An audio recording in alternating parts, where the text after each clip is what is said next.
Top 5 play to earn farming games na dapat mong bantayan. Hey guys, ako si Ron at welcome sa Simple Life with Ron mga tol. Welcome dito sa ating channel kung saan pag-uusapan natin ang mga bagay na makakatulong sa iyo sa pang-araw-araw na buhay.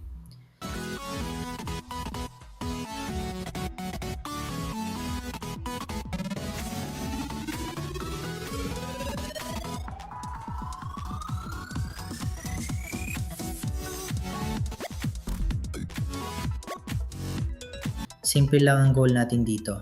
Gaming, play to earn, tech, at mga practical na paraan para matuto at kumita online. Walang komplikasyon. Ngayon naman mga tol, matagal nang may espesyal na lugar ang farming games sa mundo ng crypto gaming. At ngayon ay may mga talagang solid na laro na gumagawa ng malalaking galaw. Ito ang top 5 play to earn farming games na dapat nasa radar mo ngayon. Ikalima, My Neighbor Alice. My Neighbor Alice ay isang multiplayer farming at building simulation game sa Chromia. Diretsong nalalaro sa browser. Ang gameplay ay umiikot sa resource gathering, crafting, farming, at questing sa Lumilunda Archipelago na binubuo ng 6 na themed islands. May energy system na tinatawag na Moxie na naglilimita sa actions at nagsisilbing source ng XP at leveling. May dual currency system ito. Bayon bilang in-game token at Addis token para sa land at NFTs.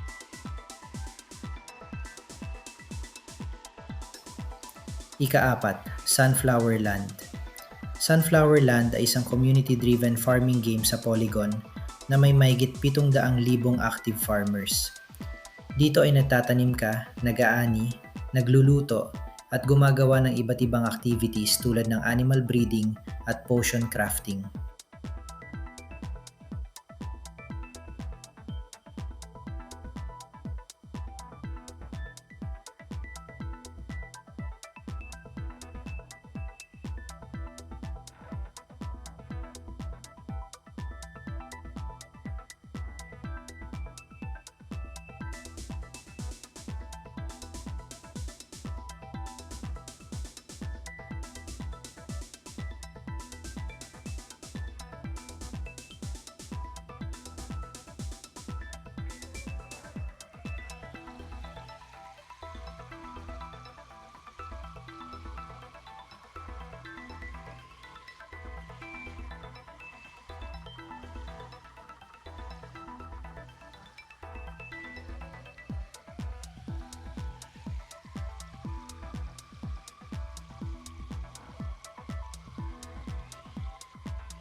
Ika-3, Pixels. Pixels ay isang MMORPG farming at social simulation sa Ethereum at Ronin. May farming, crafting, quests, skills, guilds, at seasonal events na sinusuportahan ng pixel token at NFT lands.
Ika-2, Nomstead.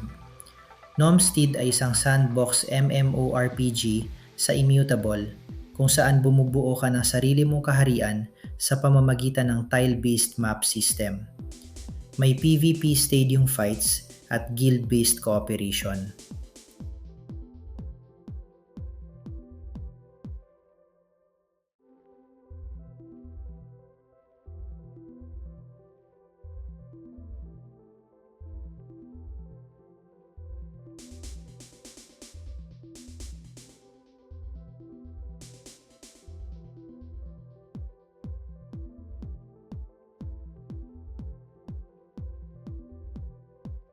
Una, Pumpville World. Pumpville World ay isang social multiplayer pixel art game sa Solana kung saan pwede kang mag-farming, fishing, PvP at makipag-interact sa komunidad. Malakas ang social layer at may seasonal events. At ayan ang mga tol, yan ang top 5 play-to-earn farming games na dapat mong bantayan. Kung gusto mo ng content na simple, diretsyo, at may silbi sa pang-araw-araw na buhay, subscribe ka lang dito sa Simple Life with Ron. Salamat sa panonood mga tol. Kita-kits sa susunod na video.